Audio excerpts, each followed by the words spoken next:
Assalamualaikum warahmatullahi wabarakatuh. Selamat pagi anak-anak. Bagaimana kabarnya hari ini? Baik, alhamdulillah. Sehat semua? Sehat, alhamdulillah. Di sini ada yang tidak hadir. Alhamdulillah. Hadir semua ya. Alhamdulillah. Allah masih memberikan kita kesehatan sehingga kita dapat belajar pada pagi hari ini. Untuk mengawali belajar kita pada hari ini, mari kita berdoa bersama-sama dulu ya. Berdoa mulai, berdoa selesai. Mari kita nyanyikan lagu kebangsaan dulu ya. Cinta tanah air, itu satu nusa satu bangsa. Ya, hebat semuanya. Ya, sebelumnya anak-anak ada yang sudah pernah membaca cerita dongeng? Ada. Cerita apa? Kancil dan yang suka mencuri ketimun. Oh ya. Terus apa lagi? Adanya cerita apa lagi? Oh, buaya dan singa. Oh ya.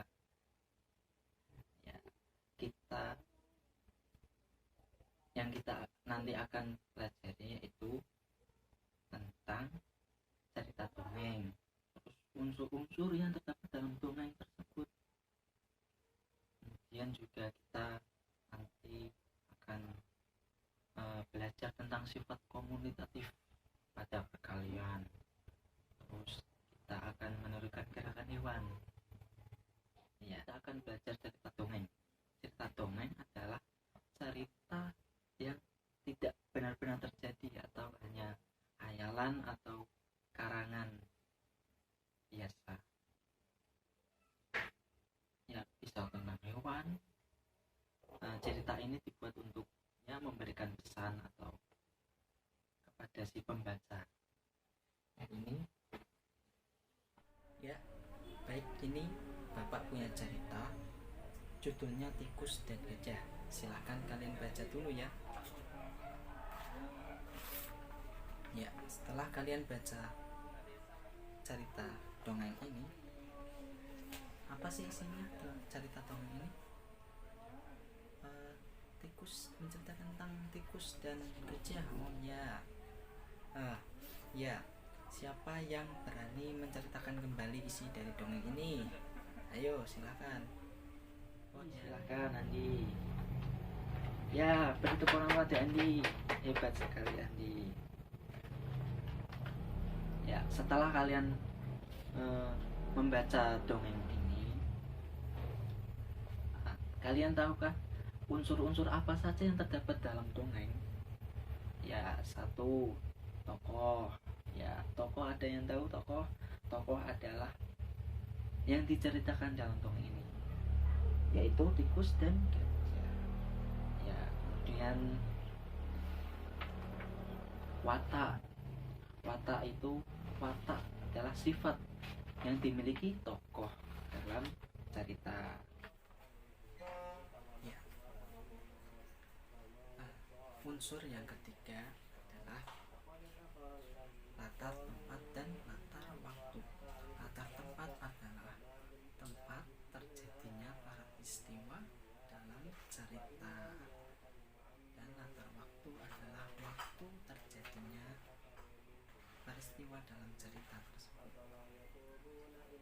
Dan yang terakhir yaitu saran dan pesan. Pesan dan saran dari cerita dongeng itu apa?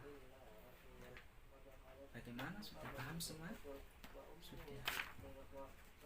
Ya, ini Bapak ada tugas untuk kalian.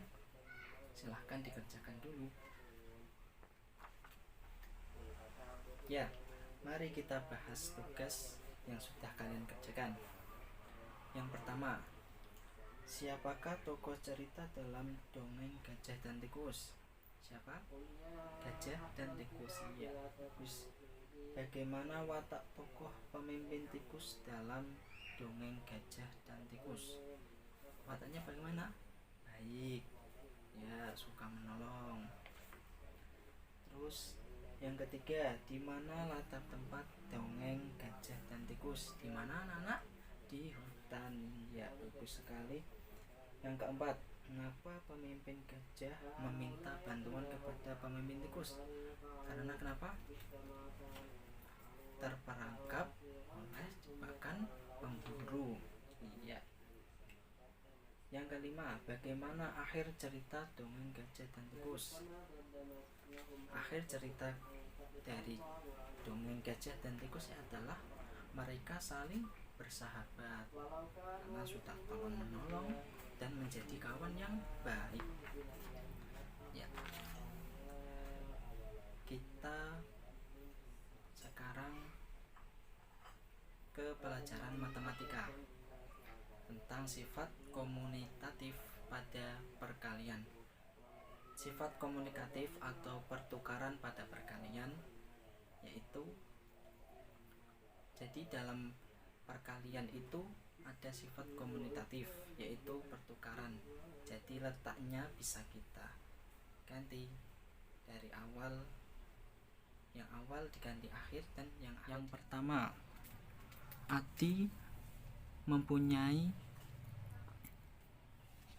hewan ternak dan hewan ternaknya itu dimasukkan ke dalam kandang. Kandangnya ada dua, 1, 2. Nah, ditulis 2. Kemudian banyaknya ternak dalam kandang berapa? 1, 2, 3, 4, 5 dikali 5 sama dengan berapa hasilnya? 10. Kemudian Adi memindahkan ternak yang sudah dimasukkan kandang tadi ke dalam kandang yang berbeda. Kandangnya ada 1, 2, 3, 4, 5. Ditulis 5, terus dikali hewan ternak yang ada di dalam kandang. 1, 2 kali 2 sama dengan berapa hasilnya? 10. Nah, hasilnya sama. Yang tadi 2 kali 5 sama dengan 10, dan 5 kali 2 sama dengan 10. Jadi bisa ditulis 2 kali 5 sama dengan 5 kali 2. Dan yang awal ditulis akhir dan yang akhir ditulis awal. Dan ini hasilnya sama, 10. Jadi inilah yang dinamakan sifat komunikatif. Ya. Kita sekarang belajar SBDP, seni budaya.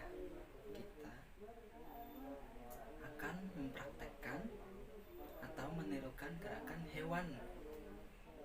Ya, ini ada video, silahkan kalian tonton dulu ya. Ya sudah, mari kita praktekkan bersama-sama gerakan hewan ayam.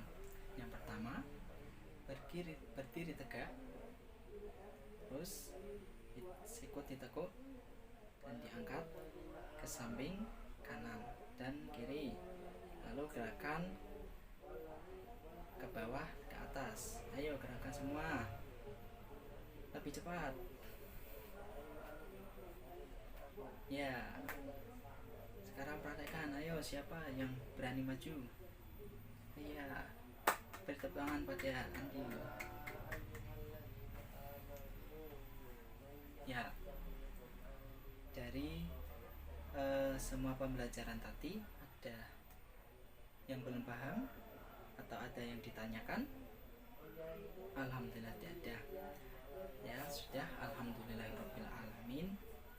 Kita masih diberi kenikmatan sehingga kita bisa menjalani pembelajaran pada hari ini, dan semoga pembelajaran dari pagi bisa bermanfaat untuk kita semua. Dan marilah kita akhiri kegiatan pembelajaran pada hari ini dengan doa bersama-sama. Doa akan dipimpin oleh Andi, karena Andi yang tadi aktif, berani, dan tidak malu pada teman-teman semua. Ayo Andi maju memimpin doa. Ya, doa mulai. Doa selesai. Sekian dari Bapak. Wassalamualaikum warahmatullahi wabarakatuh.